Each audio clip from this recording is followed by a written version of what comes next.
Welcome to another edition of Tactical Tuesday, in which we go over specific training techniques in order to assist you with the physical, psychological, and operational demands of your career in the Canadian Armed Forces. Today I want to discuss a breathing technique that can be used during stressful situations or where heightened focus is required. It's actually a bit more than a simple breathing technique and requires a bit of patience and concentration initially in order to start taking advantage of its potent effects. But once you do master this technique, the performance gains are impressive to say the least, and will have huge benefits in many aspects of your life, from improving your shot to increasing your ability to act appropriately in situations requiring critical thinking in extremely stressful environments.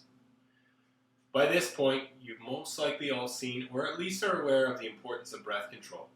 You may have been introduced to a technique called box or tactical breathing, involving a 4 seconds inhale, 4 second hold, 4 seconds inhale, exhale, and 4 second hold, which is an excellent and proven effective technique. Today, though, we're taking it a step further.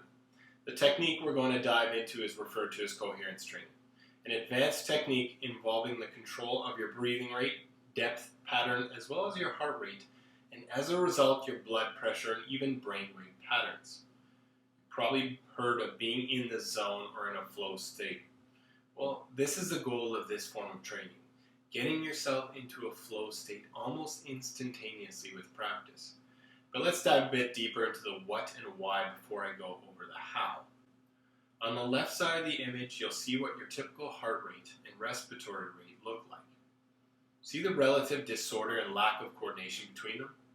Now, on the right-hand side of the image, we see what a coherent state looks like. See the coordination between the vital signs? But what does this mean?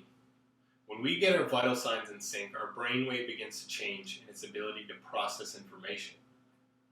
Our thoughts and emotions become under our control, and our decision-making becomes heightened. Gradually, our heart rate and breathing rate decrease, which further improves our ability to think clearly, and so on.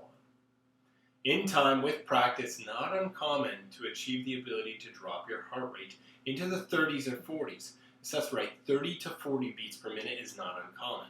With heart rates this low, your shooting improves due to the decrease in movement that occurs when your heart beats. Now, are you interested? So let's get into the how. You need to start in a quiet, controlled environment at first, so sit or lay down in a comfortable position. The next step is to find your heart rate. This can be done by using your index and middle finger and placing it at the following location, or you can always use an effective heart rate monitor. Make sure you can do your heart rate well, because this technique is highly dependent on this first step. Once you have it, close your eyes and follow my instructions. Ready? I want you to breathe in and increase your heart rate. Now, I want you to breathe out and slowly decrease your heart rate. And again, breathe in, speed up your heart rate. Now breathe out and slow it down. If you fully concentrate on tying your heart rate and your breathing together, you should start feeling a change. After a few moments, it should become more and more prominent. Now open your eyes.